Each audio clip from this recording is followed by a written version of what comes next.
اس میں نمبر ایک ہے، پہلا ہے بسم اللہ کہنا شروع میں، یہ سنت ہے، وضو کے ابتدا میں بسم اللہ کہنا۔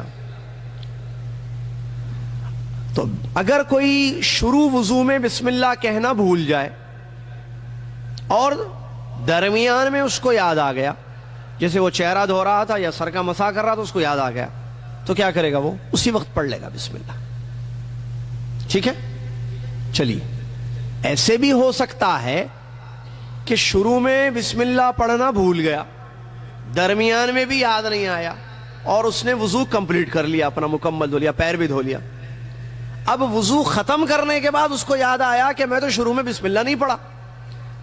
اب سوال، کیا اس کو دوبارہ وضو کرنا واجب ہے، یا اس کا وضو باطل ہو گیا، یا اس کا وضو بالکل صحیح ہے، یہ باقاعدہ نماز پڑھ سکتا ہے یا طواف کر سکتا ہے؟ تیسرا جواب صحیح ہے۔ یہ شخص جو شروع میں وضو کرنا بھول گیا، درمیان میں بھی یاد نہیں آیا، وضو ختم ہونے کے بعد یاد آیا کہ میں شروع میں بسم اللہ نہیں پڑھا تھا۔ دیکھیں کتنا باریک مسئلہ ہے، لوگ پریشان ہو جاتے ہیں جب مسئلہ نہیں معلوم ہے، تو کیا کرتے ہیں؟ دوبارہ وضو کرتے ہیں، کیونکہ ارے بسم اللہ ہی نہیں بولے تو وضو کیسے ہوگا؟ اسی لیے علم بہت ضروری ہے، کیا فرض ہے، کیا سنت ہے، کس کا کیا حکم ہے، طریقہ کیا ہے، کوئی چیز چھوٹ جائے تو اس کے کیا احکام ہے، یہ معلوم ہونا بہت ضروری ہے، ورنہ انسان پریشان ہو جاتا ہے۔ تو یہ وضو کی سنت ہے بسم اللہ پڑھنا، آپ بھول گئے سنت پر عمل کرنا، کوئی بات نہیں، آپ کیا وہ وضو اور یہ عبادت بالکل درست ہے، آپ باقاعدہ نماز پڑھ سکتے ہیں یا طواف پڑھ سکتے ہیں یا قرآن چھو سکتے ہیں۔ ٹھیک ہے، سمجھ میں آیا؟ دوسری چیز مسواک کرنا وضو سے پہلے۔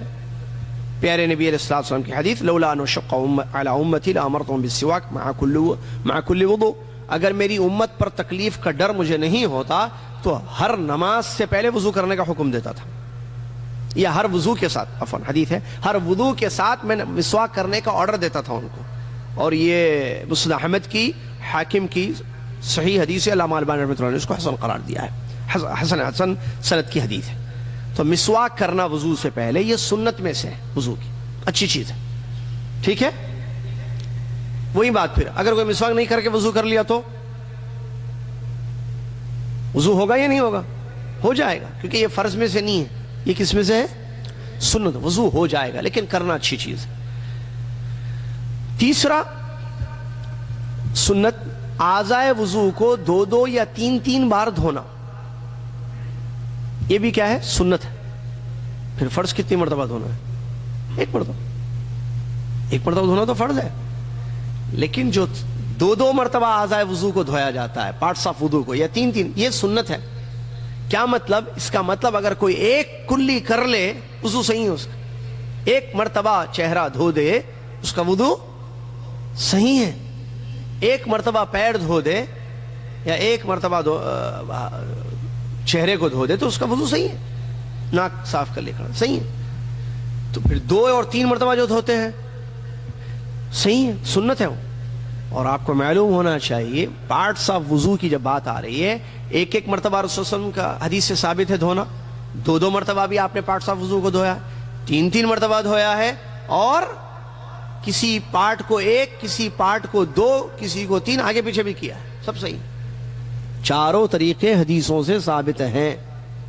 پیارے نبی صلی اللہ علیہ وسلم نے 1 مرتبہ ہاتھ دھویا، 1 مرتبہ کلی کی، 1 مرتبہ ناک میں پانی ڈالا، 1 مرتبہ آپ نے چہرہ دھویا، یہ حدیث میں ثابت ہے۔ 2 مرتبہ آپ نے پارٹس آف وضو دھوئے، پارٹس آف وضو سمجھ رہے ہیں نا؟ آدھائے وضو کو 2 مرتبہ، آدھائے وضو کو 3 مرتبہ آپ نے دھویا ہے۔ اور ایسے بھی حدیث میں ہے کہ ایک وضو کو 1 مرتبہ، دوسرے وضو کو 2، کسی کو 3، کسی کو 1، یہ بھی ثابت۔ لیکن مسح سر کا جتنی حدیثیں آئی ہیں اس میں 1 ہی مرتبہ ثابت ہے، 1 سے زیادہ مرتبہ سر کا مسح کرنا حدیثوں سے ثابت نہیں ہے، جتنا سر کا مسح جتنی حدیثیں آئیں۔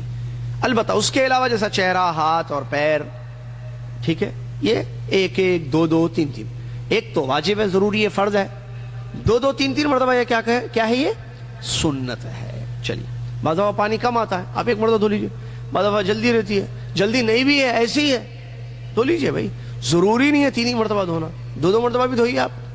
پانی حالانکہ آ رہا ہے، ٹائم بھی ہے، لیکن حدیث پر عمل ہو جائے گا آپ کا وہ بھی۔ پیارے رسول نے اس پر بھی عمل کیا ہے نا, اس پر بھی عمل کیا. ہاں افضل 3 ہے, 4 جائز نہیں. چوتھی مرتبہ 4 مرتبہ پارٹس کو دھونا کسی حدیث سے ثابت نہیں ہے, باطل ہے, نماز غلط ہے وہ.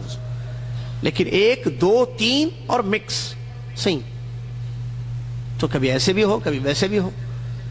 بعض لوگ جو ہے نماز کا وقت ہوتا ہے, اقامت ہوگی, 3 مرتبہ بیٹھ کر پورا دھوتے ہیں. لوگ انتظار میں بھی کھڑے ہوئے ہیں, ارے بھائی 1 مرتبہ بھی دھو لو, یہ بھی حدیث ہے. ٹھیک ہے, آپ کا وضو 100% صحیح ہے, نماز ثواب میں کوئی فرق نہیں پڑے گا 2 مرتبہ دھونے سے یا 1 مرتبہ دھونے سے. چلیے, اسی طریقے سے وضو کی سنتوں میں سے یہ بھی ہے کہ اگر انسان روزے سے نہ ہو تو خوب پانی ناک میں چڑھانا, یہ بھی جو ہے وضو کی سنتوں میں سے. اسی طریقے سے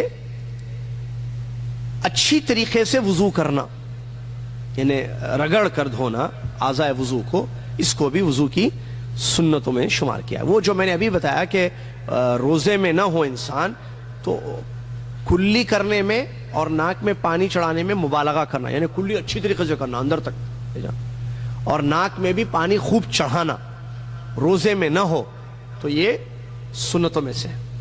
لیکن روزے میں یہ کام نہیں کرنا چاہیے, اور اس کی دلیل موجود ہے. جتنے مسائل بتائے جا رہے ہیں ساری دلیلیں موجود ہیں. وقت کا خیال کرتے ہوئے بعض مسائل کی دلیلیں نہیں دی جا رہی ہیں.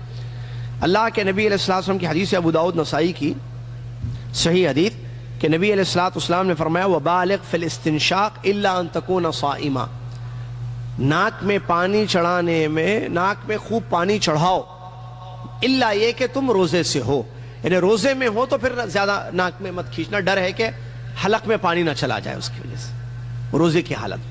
لیکن روزے کی حالت میں نہ ہو تو خوب ناک میں پانی چڑھاؤ, کھینچو ناک میں پانی, ایسے ناک میں جب ڈالتے نا کھینچو پانی. کیوں؟ اس سے صفائی اچھی ہوگی. تو یہ سنت ہے وضو کی بغیر روزے دار کے لیے جو روزے کی حالت میں نہ ہو. ٹھیک ہے. اسی طریقے جیسا کہ ہم نے بیان کہ ہاتھوں کو پیروں کو اچھی طریقے سے ملنا خوب, یہ بھی سنتوں میں سے ہے. اور اسی طریقے سے داڑھی کا خلال کرنا بھی سنتوں میں سے ہے. پیارے نبی صلی اللہ علیہ وسلم کی حدیثوں سے یہ ثابت ہے, جو ابو داؤد کی صحیح حدیث ہے کہ نبی علیہ السلام نے پانی لے کر اپنی داڑھی کا خلال کیا ہے. داڑھی کا خلال یہ ابو داؤد کی صحیح حدیث ہے, جس کو علامہ البانی رحمۃ اللہ علیہ نے صحیح قرار دیا ہے. تو یہ, اور بس تقریباً یہی چیزیں. اور ہاں ایک آخری چیز یہ بھی سنتوں میں سے ہے, اور وہ ہے الذکر بعد الوضو, وضو کے بعد کی دعا پڑھنا, یہ بھی سنتوں میں سے ہے.